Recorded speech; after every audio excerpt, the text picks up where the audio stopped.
भक्ति गाथा नारद भक्ति सूत्र का कथा भाष्य। इसमें श्रद्धे आज हमें बताते हैं शांति और परमानंद का रूप है भक्ति।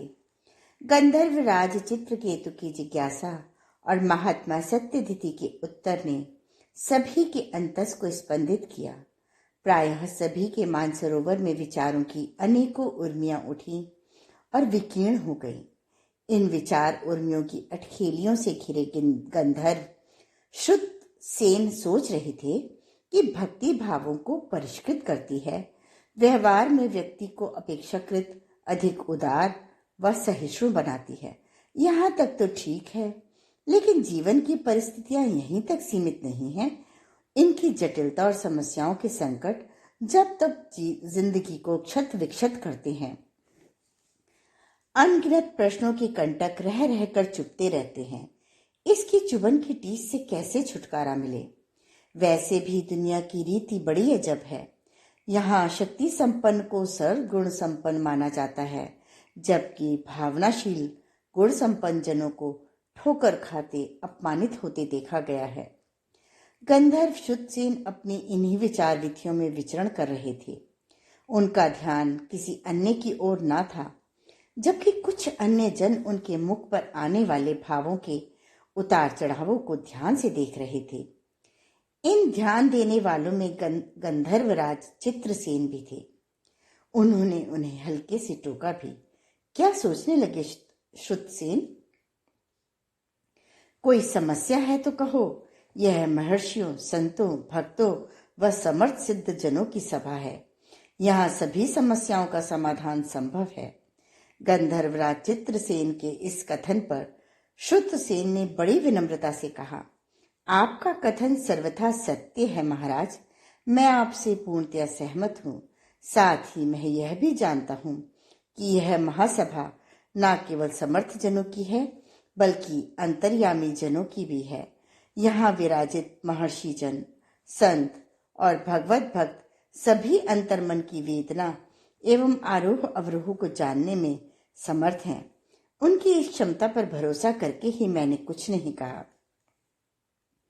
शुद्धसेन के इस कथन पर देवर्षि नारद हल्के से मुस्कुरा दिए और बोले, यदि आप सबकी आज्ञा हो तो मैं अपना अगला सूत्र प्रस्तुत करूं। अवश्य, सभी ने प्रायः एक साथ कहा। इसी के साथ देवर्षि नारद की मधुर वाणी से यह सूत्र उच्चारित हुआ, शांति रूपात परमानंद रूपाच्च। भक्ति शांति रूपा एवं परमानंद रूपा है। इस सूत्र के उच्चारण के साथ देवर्षि नारद ने गंधर्व शुद्धसेन को देखा और फिर मुस्कुरा दिए।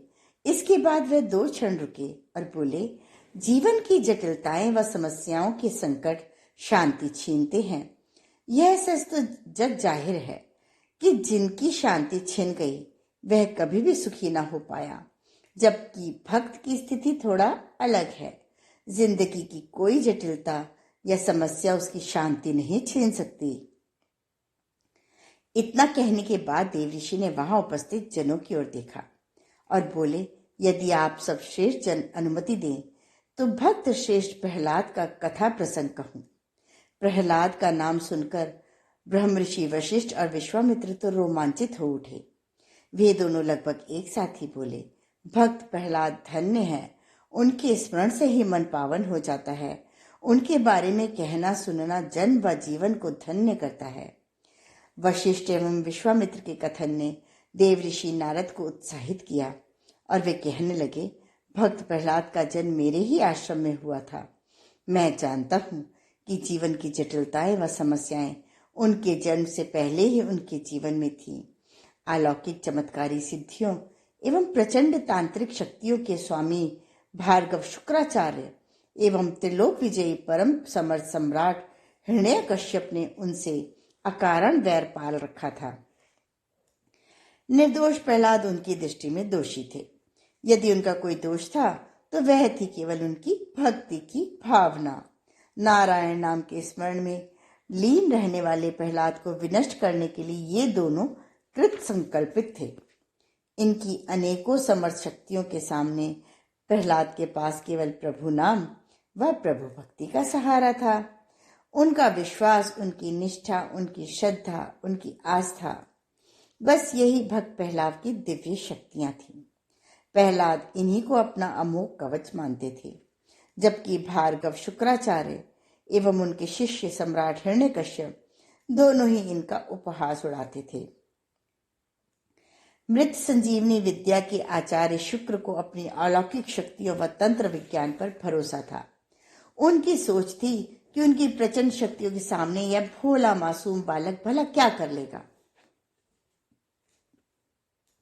इसी सोच के बलबूते अपनी शक्तियों के दंभ में उन्मत्त भार्गव शुक्राचार्य प्रहलाद पर एक के बाद एक कड़े प्रहार करने लगे। कभी तो वह पुत्तल्य का प्रयोग करते, तो कभी वह कित्या का विनाशक प्रयोग करते। इधर सम्राट हिरण्यकश्यप भी पीछे न थे। उसने राक्षसों को प्रहलाद को यातनाएं देने के लिए नियुक्त कर रखा था। ये राक्षस कभी तो प्रहलाद को पर्वत की ऊंचाइयों से गिरा देते, कभी समुद्र में फेंकवा देते, कभी वे इन्हें हाथियों के झुंड के पांवों के नीचे डाल देते। इन महासमर्थ एवं अति पराक्रमी और अजय समझे जाने वाले इन गुरु शिष्य के कृत्यों को जो देखता वह सहम जाता। पर नारायण नाम को अपना आश्रय मानने वाले प्रहलाद सर्वथा निर्भय और निश्चिंत थे। उन्हें ना तो कोई चिंता थी न डर। उनकी माता कयाधु सदा अपने लाडले के लिए चिंतित एवं भयभीत रहती थी। प्रहलाद जब तब उन्हें समझाया करते, माता चिंता की कोई बात नहीं, भगवान नारायण है ना, मेरे प्रभु सदा भक्त वत्सल हैं।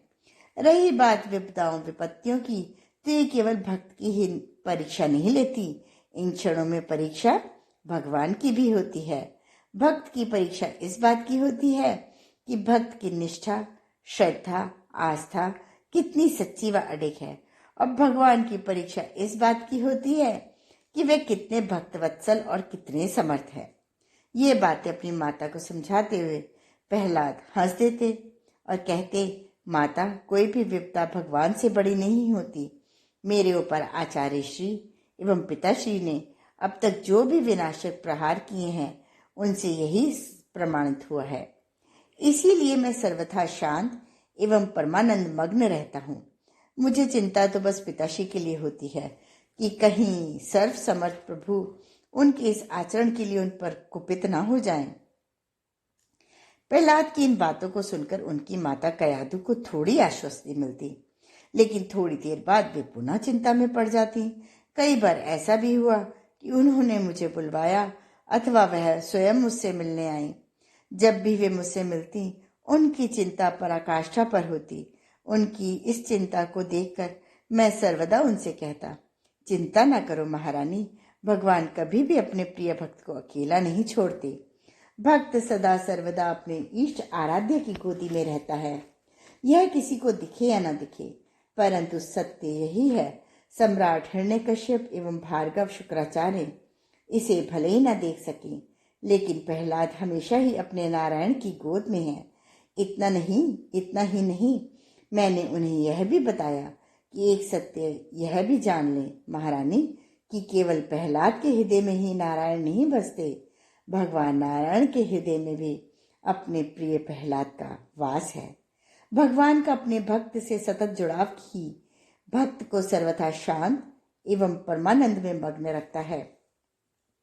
महारानी कयाधु मेरी बातें सुनती एवं मौन रहती। हाँ, उनकी चिंता, भय एवं निराशा जरूर कम हो जाते, पर प्रहलाद तो सर्वथा निश्चिंत थे। समय बीतता गया, सम्राट एवं आचार्य के अत्याचार बढ़ते गए और एक दिन भक्त प्रहलाद की आस्था ने स्तंभ को फाड़कर नृसिंह रूप में स्वयं को प्रकट किया। भगवान नृसिंह के विकराल रूप एवं भयावह गर्जन के सामने हिरण्यकश्यप तो मूर्छित सा हो गया। रही बात भार्गव शुक्राचार्य की, तो वे भय के मारे कहीं जा छुपे, परंतु प्रहलाद तो अपने भगवान को सम्मुख पा हर्षित थे। भगवान ने पल भर में अपने भक्त की सारी समस्याएं मिटा दी। इसीलिए जो भक्ति पथ पर चलता है उसे किसी भी समस्या के बारे में चिंतित नहीं होना पड़ता। आज की स्वाध्याय का क्रम यही समाप्त होता है। अगले क्रम में श्रद्धेय हमें बताएंगे भक्त को लोक हानि की चिंता, भक्त को लोक हानि की कैसी चिंता। धन्यवाद।